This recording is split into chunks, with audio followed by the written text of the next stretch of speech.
Elle est cofondatrice et co-CEO de SeedStars, une holding suisse engagée dans le soutien à l'entrepreneuriat technologique dans les marchés émergents et frontières. SeedStars qui a pour but de stimuler les écosystèmes d'innovation, créer des emplois locaux et favoriser la croissance des revenus dans des régions souvent peu desservies. Quant à elle, elle a été nommée parmi les Forbes 30 Under 30 Social Entrepreneurs, reconnue par Wired UK en tant que femme innovante et citée parmi les Europe's Most Influential Women in the Startup and VC Space, ainsi que dans la liste des 29 Powerful Women par Refinery 29. Elle est une voix importante de l'entrepreneuriat à impact, de la technologie pour le bien commun et de l'innovation inclusive. Merci donc d'accueillir Alizée de Tonac.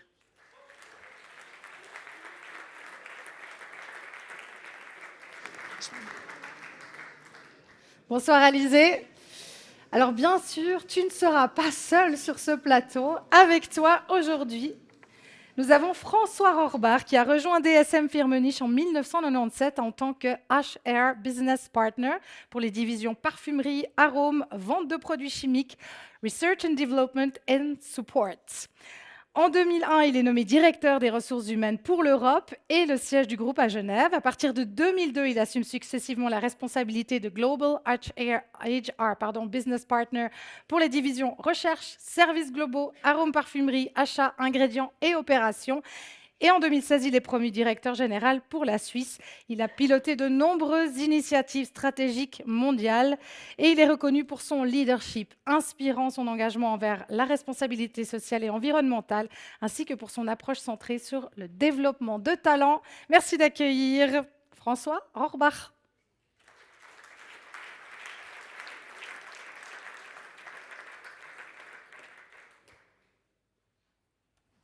Bienvenue François. Merci.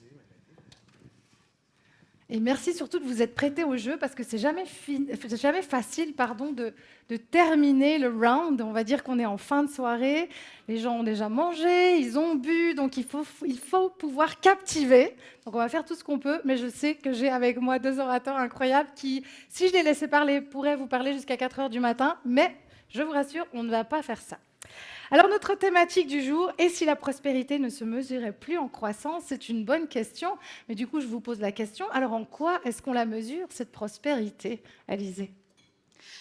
Bon, beaucoup de choses ont été déjà dites, mais pour nous, en tout cas chez SeedStars, on a commencé il y a 12 ans où on voulait avoir un impact. Donc très vite, on s'est dit, si on mettait en place un autre indicateur qui était bien évidemment l'indicateur financier qui était primordial, mais dès le départ, on s'est posé la réflexion et si on devait définir des indicateurs d'impact, qu'est-ce qui nous animerait et qu'est-ce qu'on mettrait au même niveau que l'indicateur financier? Au tout départ, pour nous, c'était créer des emplois. Ce qui était quand même le plus excitant, c'était de créer un emploi au sein de SeedStars, de voir qu'on pouvait nourrir une famille avec notre idée. Et après, indirectement, à travers les investissements qu'on faisait dans les pays émergents et les programmes de formation. Parce que donc, chez SeedStars, on fait des investissements d'equity, de dette, et en même temps, on a des programmes de formation comme de l'incubation, de l'accélération, pour soutenir ces écosystèmes qui se retrouvent au Nigeria, comme en Bolivie ou les Philippines. Donc pour nous, la prospérité, c'était avant tout de qu'est-ce qui nous anime. Et c'est vrai que plus que l'indicateur financier, pour nous, c'était quelque part the fuel, mais ce n'était pas de la fin en soi. On s'est mis l'impact vraiment au forefront, mais on en discutera plus tard. Toute la tension qui est de gérer cet indicateur par rapport à l'indicateur financier qui est extrêmement difficile quand on doit croître. J'allais dire, c'est quand même pas une équation très simple parce qu'au final, si on veut que le modèle soit pérenne, il faut quand même que ça rapporte un petit peu d'argent. Donc comment est-ce qu'on gère ce paradoxe ? Alors, chez SeedStars, on a fait des valeurs et une des valeurs, alors qu'on est une société qui a toujours été encore plus en Europe parce que on a été très vite catégorisé société à un impact parce qu'on targetait ces marchés-là et des boîtes à fort impact social. Une des valeurs chez SeedStars, c'est « follow the money ». Donc, c'est vachement agressif, mais en même temps, on ne voulait surtout pas que nos talents aient cette naïveté de ne pas comprendre la valeur non plus de l'argent. Mais ça voulait, de nouveau, c'était dans une réflexion de on ne va pas être naïf, on comprend les règles du jeu, on sait que c'est important. La valeur d'impact, c'est la création d'emplois. La création d'emplois, c'est avant tout apporter un salaire qui va pouvoir amener des services, des besoins qui sont pour la prospérité de chaque unité de famille. Donc, c'est une tension constante. On en est au courant. Et il y a des années où on pousse pour la rentabilité et l'impact prend un peu un pas en arrière. Et d'autres années, on peut se le permettre. On est dans une année plus prospère économiquement pour pouvoir accélérer sur la prospérité impact. Alors François, quand on a discuté ensemble, vous m'avez parlé d'un autre indicateur, mais qui a été cité déjà aujourd'hui, et c'est le fameux BIB. Oui, effectivement, Monsieur Touati a cité le BIB, référence qu'il n'y a pas que l'économie BIB. Mais qu'est-ce que c'est le BIB? C'est pas seulement le bonheur index en tant que tel, c'est la notion derrière du BIB.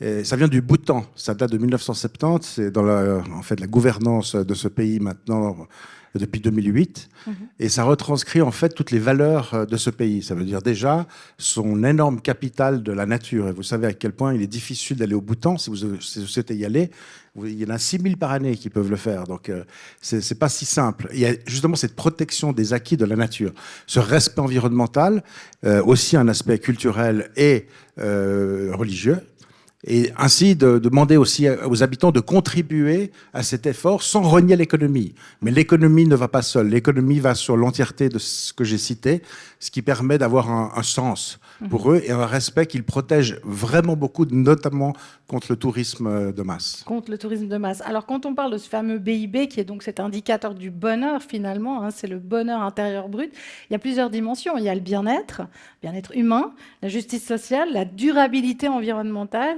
le temps et la qualité de vie. Et tous ces aspects-là, il faut y penser. Oui, absolument. Le temps est une notion d'une grande richesse. De plus en plus, comment on le gère, qu'est-ce qu'on en retire, existentiel. C'est comme il y a un bien-être qui touche beaucoup l'aspect de la santé, mais de plus en plus la santé mentale. Donc il y a des émergences dans différents sujets qui changent non seulement à travers les passages et les transformations industrielles, mais aussi à travers les générations. Et les générations qui qu'on fera dans ce forum, le débat intergénérationnel n'est pas justement de voir les différences, mais de voir comment on peut les générations, parce que c'est le plus grand trésor. On le voit crise du baby boomer, ça a commencé depuis 2020.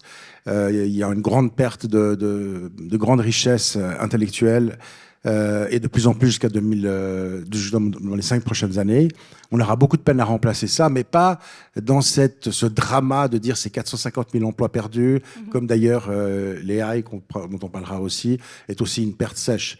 Donc on fait beaucoup de névralgisme, alors qu'on ferait mieux de se centrer sur la construction de ces intergénérations et de ces challenges que l'on vit, où on connaît les dommages, puisqu'ils existent déjà depuis longtemps dans d'autres pays comme le Japon. Et puisqu'on parle de ce fameux BIB, est-ce qu'on peut dire que le PIB est devenu un mauvais indicateur de croissance? Est-ce qu'il faut encore s'y fier?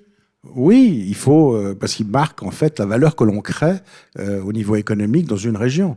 Et d'ailleurs, il est assez méconnu, même en Suisse.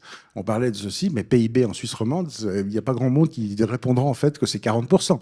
Et ça doit se savoir, parce qu'il doit y avoir un poids beaucoup plus important sur les décisions suisses par rapport à cette économie. Mais il n'y a pas que ça. Bien entendu, vous avez cité quelques-unes des aspects, disons, primordiaux qui composent le PIB, l'ensemble du PIB. Comprendre qu'on ne peut pas avoir un PIB, une économie saine, si on n'a pas une workforce qui comprend où ils vont aller. Il y a besoin d'avoir un équilibre, de la force, on a besoin surtout d'avoir du sens, on a beaucoup parlé de ça ce soir. En fait. Une direction claire, mais aussi un travail et une entreprise qui a des valeurs, on en a parlé aussi, mais qui a du sens pour chacun. C'est savoir, on a parlé de l'impact, on a parlé exactement des bonnes choses qui composent en fait un PIB sain et qui doit agir et qui pourra se construire seulement avec ces valeurs-là, pas autrement, dans le futur. Alizée, une réaction? Ouais, je pense que ça a été très bien dit par les économistes, c'est que quelque part aussi, aujourd'hui, avec les grandes mutations, et on voit la crise climatique, avec l'IA et d'autres bouleversements, on est un peu obligé de parler de prospérité en termes de résilience. Et la résilience, c'est juste faire face à ce chaos qui va juste continuer à accélérer. Donc là, c'est le retour à la création vraiment de valeur. Et dans la création de valeur, c'est vraiment de se poser la question, qu'est-ce qui peut réellement amener un impact? Et on ne peut pas ne pas considérer les éléments climatiques, les éléments sociétaux qui sont en train de s'aggraver quand on pense à la création valeur future. Donc ça s'intègre bien évidemment dans l'innovation, mais ça s'intègre forcément dans l'ADN même et les valeurs même de toute société future, pour moi. Donc on parle ici plutôt de la qualité de la croissance plutôt que de la quantité de la croissance. Exactement, exactement. Et on le voit avec le bouleversement de l'IA, on est un peu différent parce qu'on vient de points de vue différents où nous, on reste assez petit, start-up avec un ADN entrepreneur et agile. C'est vrai que pour nous, la transformation IA, elle est assez... Elle est extrêmement chaotique parce qu'on essaye de s'assurer qu'on garde l'humain au centre, mais constamment, on se retrouve à devoir faire face à des problématiques qui peuvent être compliquées parce que, on parlait avant, on n'a pas le luxe de upskiller nos talents éternellement. Aujourd'hui, pour nous, la formation de nos talents, c'est votre responsabilité. Vous avez X mois, pas années, j'espère qu'il y a des boîtes plus matures qui peuvent se le permettre, mais vous avez X mois pour trouver votre place avec cet outil qui va vous dépasser sur la majorité de vos tâches. J'en suis convaincue. Donc, on parle beaucoup de ça à la Silicon Valley. Nous, on est revenu un peu dans ce start-up mode. Mais ça pose beaucoup de plus grandes thématiques qui est, quand on parle de cette croissance de qualité, on a envie de parler d'inclusion, on a envie de parler d'inclusion pour tout le monde. Et j'ai pas encore toutes les réponses de comment est-ce qu'on fait face à cette transition. L'histoire nous a montré que il y a une certaine partie de la population qui paye cher ce prix de la transition. Mais là, je pense que elle est dramatique en termes de nombre de personnes qui vont être impactées par ça. Et qui prend la responsabilité, qui a le rôle de cette formation. Et c'est pas facile parce que nous, on a une limite dans notre capacité d'accompagner, de upskiller et de réinventer les rôles pour que tout le monde trouve sa place dans le monde de demain. Alors François, justement, quand on a parlé sur ce thème de l'IA, vous m'avez dit, oui, mais il y a des métiers qui deviennent aussi plus responsables, plus intéressants grâce à la digitalisation. Donc d'une part, on a du positif grâce à cette IA, mais si on regarde sur les terrains sur lesquels vous agissez, notamment à Alizé, qui sont des terrains qui sont peut-être moins favorisés, mais là, l'IA n'est pas nécessairement quelque chose d'avantageux. Comment est-ce que vous voyez ces deux points? Tout d'abord, on a dramatisé énormément l'impact de la digitalisation en disant que c'était 300 millions de jobs perdus. Oui, il y aura des transformations, oui, il y aura des pertes de jobs, mais c'est surtout des jobs qui vont disparaître pour faire naître d'autres jobs. Et ils sont déjà là. Il y a 100 millions de jobs qui sont en train d'être créés et qui vont être créés dans le futur dans le domaine de la digitalisation et l'IA. Mais la plus grande croissance des fonctions actuelles, c'est dans le développement de la responsabilité sociale et environnementale. C'est plus 38% dans ce domaine-là. Donc c'est des montants gigantesques qui ont été investis et qui continuent à être investis pour créer des jobs ou des compléments de jobs. C'est-à-dire 40% des fonctions dites administratives qui n'apportent pas beaucoup de valeur viennent automatiser pour développer d'autres recherches, d'autres fonctions. Ça veut dire qu'il faut aussi le gérer, ces requêtes. Comment on gère l'IA et comment on gère son activité, il faut savoir le faire. D'où on vient sur la formation, mais aussi la responsabilité, et là je suis entièrement d'accord, pas seulement d'entreprise, mais aussi des employés, de dire il faut avoir envie, parce que ça fait partie de ton employabilité dans le futur. Quoi qu'il se passe, c'est la meilleure sécurité pour un être humain actuellement dans le monde du travail, c'est son employabilité. Donc si on n'investit pas dans son employabilité et on n'y retrouve pas un certain goût, parce qu'il y a vraiment un côté fun, et il faut le développer comme un côté amusant, avec du sens de nouveau et des valeurs, tout ce qu'on a déjà dit, l'impact viendra automatiquement. Si vous vous souvenez exactement au niveau sociétal ce que vous avez vécu en étant enfant, alors que vous lancez le caillou dans une mare ou dans un lac complètement plat, les vagues que vous voyez ici, c'est exactement les cercles d'influence que vous vivez dans la vie. Ça commence d'abord par un département, ensuite une société, puis ensuite un groupe, et puis ensuite au niveau sociétal. Le purpose, comme on l'appelle, il vient par l'impact que l'on crée à travers ces actions durant votre vie. Donc il faut en être conscient, mais pas le faire par plan, pas le faire par envie et passion. Donc là, on revient aux discussions qu'on a pu avoir plus tôt, ce qui est cette fameuse recherche de sens, finalement. Oui. Et juste en revenant sur l'IA et l'impact, ça a été extrêmement positif pour nous pour mener notre mission de façon de croissance qualitative parce que pour la première fois, grâce à cette disruption, et ça va continuer, on a pu vraiment atteindre des entrepreneurs au fin fond du monde. Donc aujourd'hui, avec l'IA, je peux imaginer de avoir une relation digitale dans le dialecte local pour une femme rurale pour l'aider à développer son premier business plan pour pouvoir mieux gérer son crop harvesting. C'était quelque chose qu'on ne pouvait absolument pas imaginer il y a 2 ans. Donc je pense qu'aussi ça va réduire le gap, les frontières, et finalement. offrir vraiment la force de la mondialisation pour apporter ce sens à tout le monde. Et néanmoins, il y a ce point qu'on a abordé ici, qui est de se dire que l'IA peut aussi augmenter les inégalités. Alors, comment faire pour justement éviter cet écueil-là? Ah, ben oui. Disons... Parce qu'il faut que l'IA profite à tout le monde. C'est ça la question. Il faut, mais de nouveau, il ne faut pas materner. Dans le sens, on peut pas obliger. Il faut que les personnes aient envie. Donc, il faut que l'AI soit aussi un instrument qui apporte un certain réconfort et qu'on comprenne que le sens, il ne faut pas en avoir peur. Oui, mais encore faut-il pouvoir y avoir accès. Si je pense justement à la personne qui est au fin fond du Nigeria, a-t-elle accès à cette IA? Oui, mais on l'a entendu avec les 4 jeunes. Et puis, ils étaient entièrement d'accord avec eux. Il y a un accès gigantesque à l'AI de formation. De ne pas vouloir se former sur ces outils-là, il faut vraiment se dire j'ai aucun intérêt. De nouveau, s'il n'y a pas d'intérêt, il ne faut pas se demander pourquoi je n'arrive pas à être formé dans ce domaine-là. Alors, il y a les dynamiques macro de qui aura la super intelligence, et ça, c'est des dynamiques polarisantes d'inégalités extrêmes qu'on vit déjà et ça va que s'accélérer.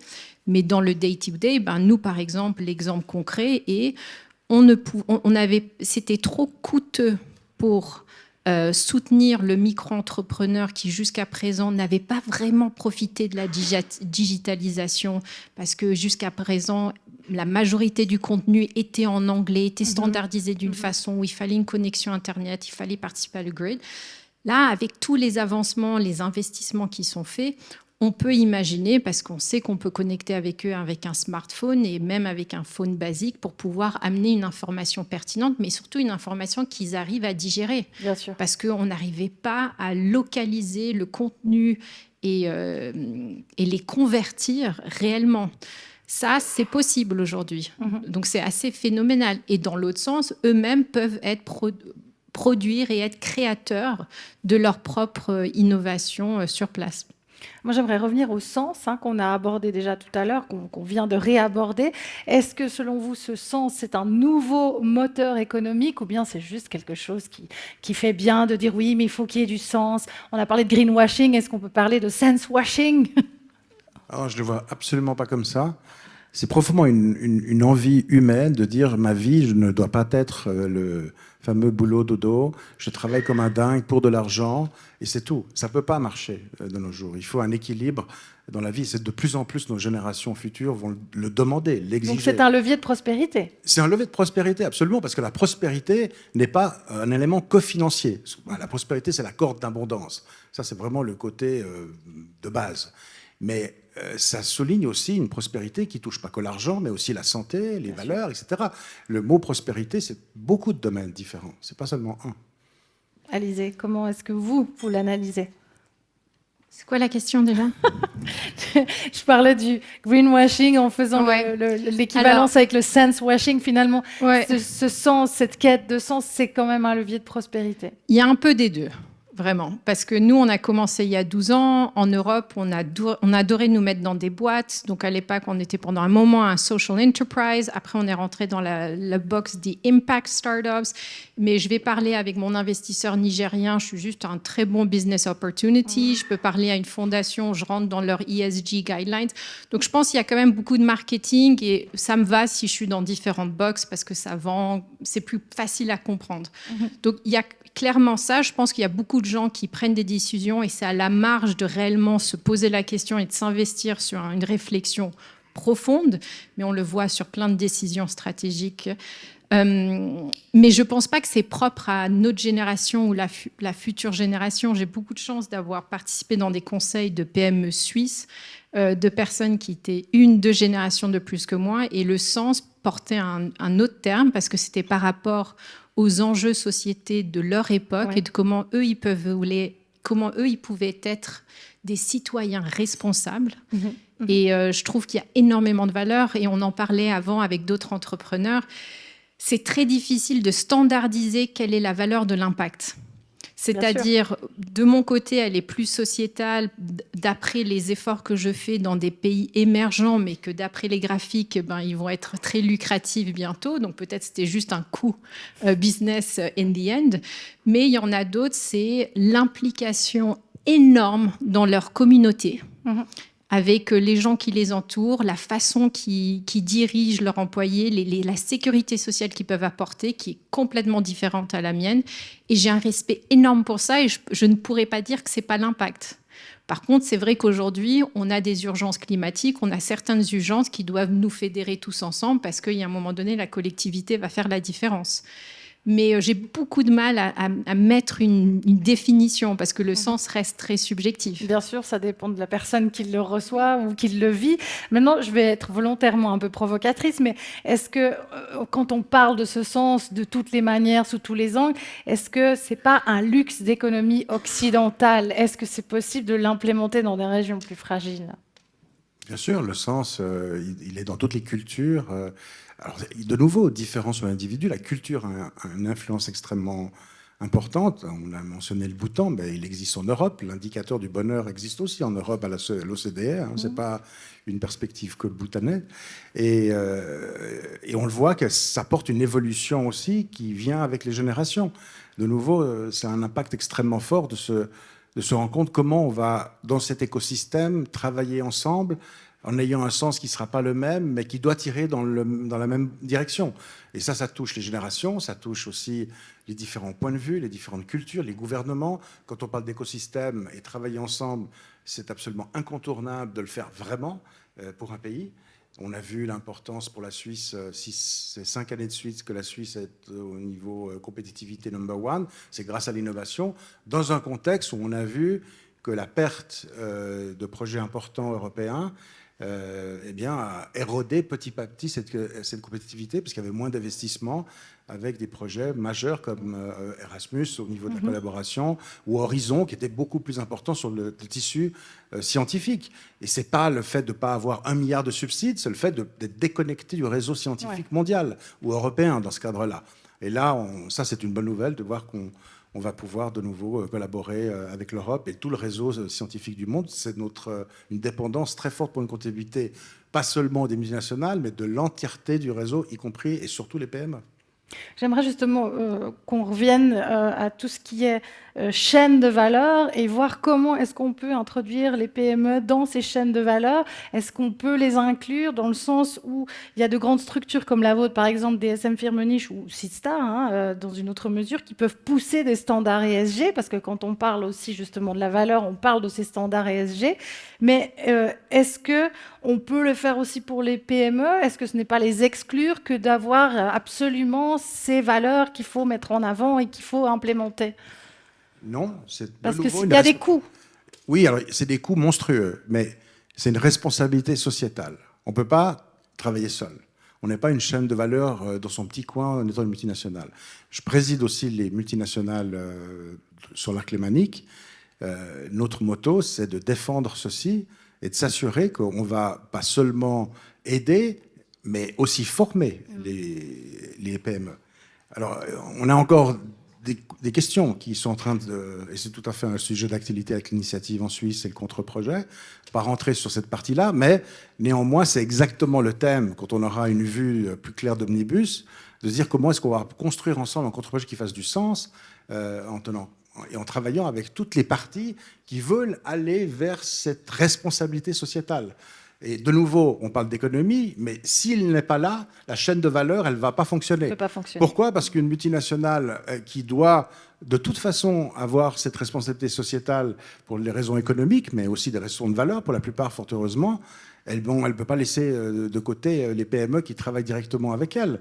Donc il n'y a qu'une possibilité, c'est de les aider. Et ça commence déjà dans cet écosystème à avoir une loi qui est simple, qui n'est pas administrativement impossible à faire et qui maximise justement cette formation et cette volonté d'aller dans ces valeurs responsabilité environnementale et sociétale qui sont incontournables. Il faut arrêter de se dire qu'on va pouvoir être dans nos petits carcans et puis les éviter. C'est impossible. Donc c'est l'importance du collectif. On doit faire ça tous ensemble. Absolument. Alizée, vous me disiez aussi, c'est aussi le fait de créer des communautés internationales. Donc il y a le local d'un côté où on doit tous travailler main dans la main, mais il y a aussi ces communautés internationales. C'est quoi l'exemple pour vous qui explicite ça? Alors pour nous, on a quelque part dans ce cas-là peut-être le luxe, donc c'est vraiment le contexte propre à Seedstars, on n'est pas beaucoup en nombre, donc on a essayé toujours de ne pas se figer sur un modèle ou des critères ou une certification, parce qu'à chaque fois, on se retrouvait très vite dans un contexte géographique ou culturel où ça ne passait pas. Donc, on avait la taille pour pouvoir faire du hyper-customization, que ça soit par rapport à nos talents, que ça soit par rapport à nos équipes, nos suppliers. Mais on a des grands axes. Donc, par exemple, au niveau de nos investissements, on fait participer toutes nos boîtes de portefeuille à des séances d'impact. On va essayer de leur expliquer comment nous, on a intégré un framework qui nous a permis de rester intègre et garder un peu en priorité les réflexions impact pendant que la boîte, elle grandissait. Mais ce n'est pas du tout quelque chose set in stone dans le sens, dans le milieu du development. Le seul framework que beaucoup de non-profits ou de banques de développement vont utiliser, c'est le Theory of Change. Donc, c'est quand même la théorie du changement. Donc, ça reste une théorie. Mais c'est un framework qui nous permet d'identifier des indicateurs, après des indicateurs tangibles qui vont nous donner, on espère, sur 5-10 ans, une capacité de comprendre si nos activités ont eu une conséquence et un impact positif ou pas sur nos indicateurs d'impact long terme. Et donc ça, on s'efforce parce qu'on se dit, OK, c'est assez universel, c'est un dialogue, ça les force à garder cette intégrité, cette réflexion au niveau stratégique, donc de façon assez régulière. Mais après, on reste très cas par cas parce que c'est tellement différent. Même de façon anecdotique, on a beaucoup de talents européens et c'est là où parfois je dis, ça peut être un luxe. Beaucoup sont véganes par des choix d'activisme, mais ils voulaient le pousser dans notre collectivité réseau international. Mais très vite, en Afrique, ça a été très, très mal vu parce que c'est presque un manque de respect de ne pas avoir du poulet à un dîner ou de la viande parce que ça voudrait dire vraiment qu'on ne valorise pas au même sens. La notion culturelle. Là. Et il y a le côté du néocolonialisme, donc on rentre sur des attitudes où... Et ce qui avait été dit au début au niveau du dialogue économique, c'était il y a ce côté quand même, écoutez, on n'a clairement pas produit les éléments catastrophiques climatiques, en tout cas en termes du réchauffement, donc à nous le droit aussi de croître. Donc il y a ces tensions-là aussi qu'on doit constamment gérer, où il y a un point de vue, effectivement, c'est un peu the luxury of the Occident, de l'Occident qui débarque chez nous. Oui, il y a quand même cette notion-là. François, comment est-ce que vous la vivez au sein de votre entreprise?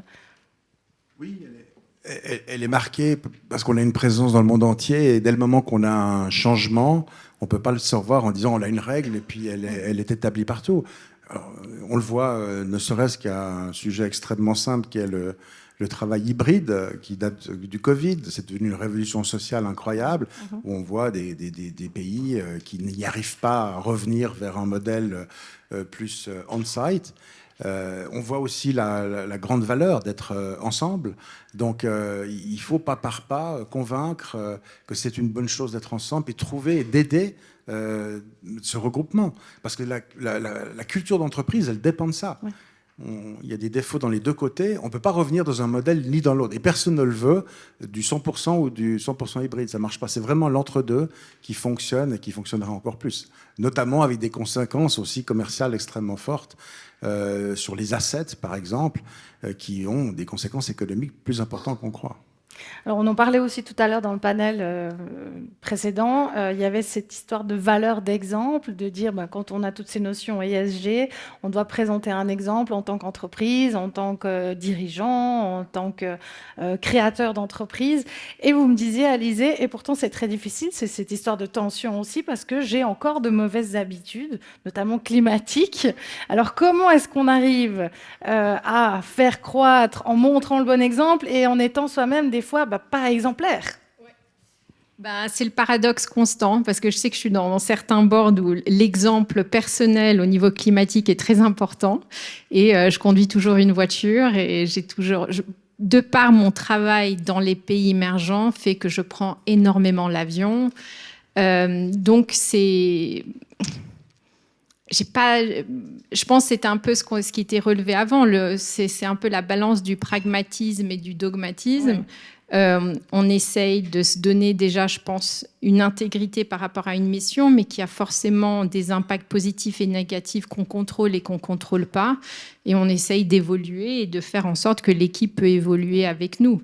Mais je n'ai pas de réponse magique et j'ai certainement pas un playbook, mais je pense qu'on est honnête sur ce paradoxe et cette tension constante, et on essaye d'amener, je pense que ça a été aussi dit, le plus d'expériences vécues différentes qui nous forcent donc à s'adapter plus vite.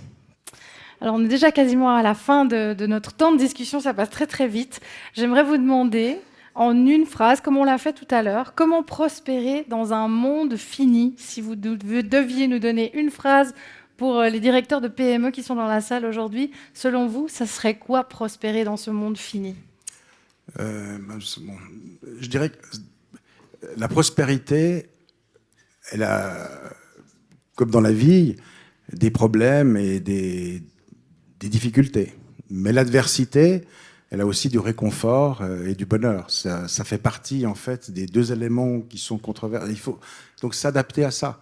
Il faut accepter la prospérité en la nourrissant, mais en acceptant les challenges qui y touchent. Mais dans l'adversité, il faut y croire. Il faut avoir du courage, toutes les valeurs qu'on a parlé aujourd'hui, et puis faire en sorte que, ensemble, on arrivera beaucoup mieux à faire face à cette adversité, donc à devenir plus prospère, mais dans le bon sens du terme, avec la santé, bien sûr l'économie, mais tout le reste qui va avec. On est toujours un équilibriste, en fait. Toujours. Alizée? Je pense que ça rejoint un peu, mais c'est vrai que c'est un peu le premier mot que j'avais dit, mais la résilience. Je pense que plus que jamais, la prospérité aujourd'hui, c'est naviguer le chaos qui va que accélérer. Pour nous, en tout cas, c'est phénoménal. À chaque fois qu'on se lance dans un nouveau projet, on est déjà hors retard. Ça ne nous est jamais arrivé dans notre petite histoire de société. On est constamment dépassé par les innovations qui sont amenées. Donc, ce confort dans cette résilience qui veut avant tout va nous obliger à accélérer les échecs et donc prendre le courage de prendre des risques et des décisions qui sont complètement différentes. Merci beaucoup, on terminera là-dessus. Le courage. Alizée de Tonac, François Rohrbach.